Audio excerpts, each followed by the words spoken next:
Cancer treatment అయితే నేను చెప్తాను, చాలామంది చేయించుకుంటారు. కానీ ఒకటి ఎవరు అర్థం చేసుకునేది ఏంటంటే క్యాన్సర్ రాకుండా ఉండాలి కదా. ఎందుకు రావాలి క్యాన్సర్? దీనికి కాజేటివ్ ఫ్యాక్టర్స్ ఉన్నాయి. మీకు తంబాకు తినడం వల్ల, లేకపోతే స్మోకింగ్ చేయడం వల్ల, ఆల్కహాల్ తీసుకోవడం వల్ల వస్తాయి క్యాన్సర్స్.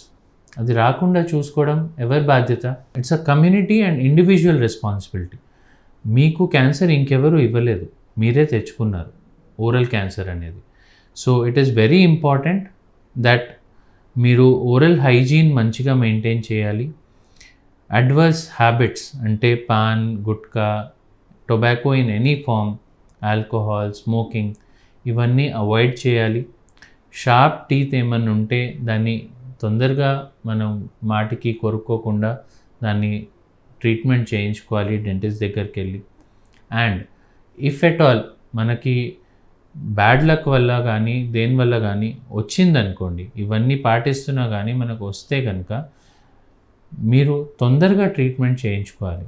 భయపడకుండా తొందరగా ట్రీట్మెంట్ చేస్తే మీకు వితౌట్ మచ్ మార్బిడిటీ, అంటే మీకు వేరే ఇబ్బందులు ఎక్కువ ఏం రాకుండా మీరు ట్రీట్మెంట్ తీసుకోవచ్చు. నిర్లక్షణ చేయకుండా తొందరగా ట్రీట్మెంట్ చేసుకుని తొందరగా డయాగ్నోస్ చేయించుకుంటే మీకు, మాకు, అందరికీ మంచిది. మీరు తీసుకునే అదే మందులు, అదే నాణ్యమైన మందులు, కానీ సగం ధరకే. అవును, మెడ్ ప్లస్ బ్రాండ్స్ పై 50 to 80% తగ్గింపు.